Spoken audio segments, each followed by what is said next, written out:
Greetings and welcome back to room 303 in our chats with Emily as we are calling our readings through the 1,775 poems of Emily Dickinson in the Johnson edition. We turned out a poem number 43, Could Live, Did Live. It's a remarkable little poem. It's one of those that often doesn't get spoken about a lot when Emily's stuff is anthologized. But it's one more of those poems for Emily Dickinson that will have to do with afterlife and the question of how does it factor? What happens when we die? For Emily, so much is about how one lives. And to that degree, we're going to return back to our discussion of Plato's Phaedo.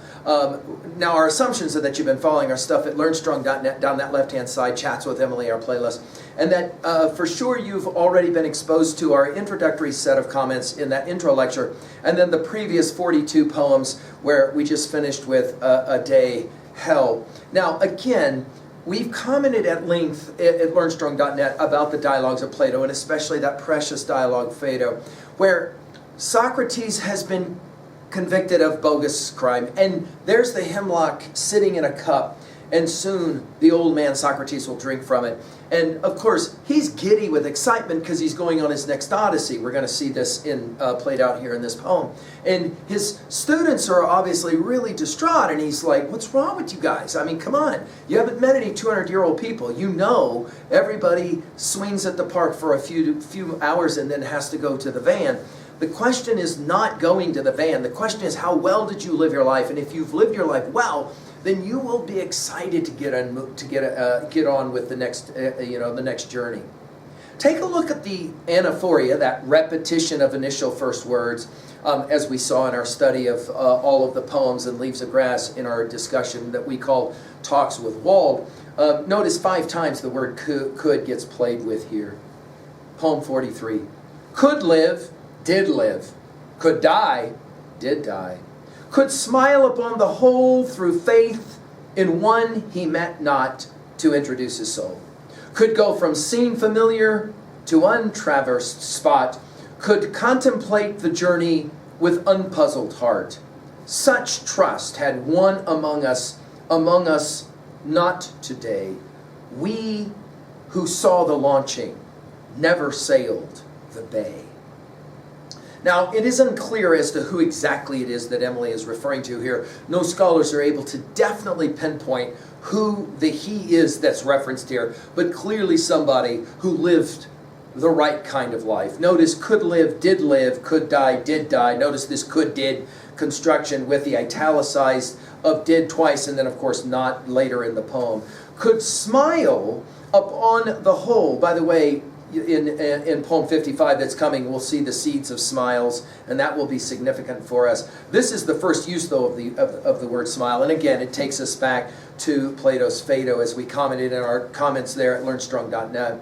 Could smile upon the whole through faith. Go back to poem 40. You'll remember, pick by faith its blossom. This idea of what one believes, of what one really comprehends, is always a part of Emily's poetry and the tension in Emily's poetry.